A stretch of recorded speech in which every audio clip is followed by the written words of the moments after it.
Welcome to the verb of the day with simple and easy Arabic.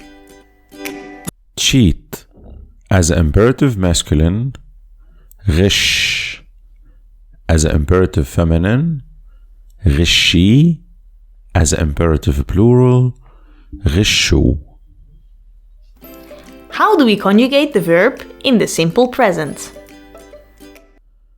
أنا بغش، أنت بتغش، أنتِ بتغشي، أنتوا بتغشوا، نحن منغش، هو بيغش، هي بتغش، هنن بغشوا. Let's see how we conjugate the verb in the simple past.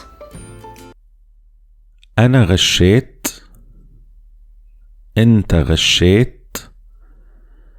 أنتِ غشيتي، أنتوا غشيتوا،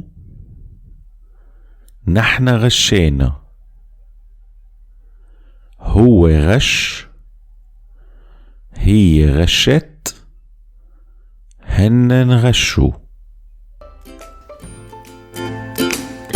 Did you enjoy our video? And do you want to learn more? Check out our Patreon. If you become a patron, you get access to much more study material. See you there!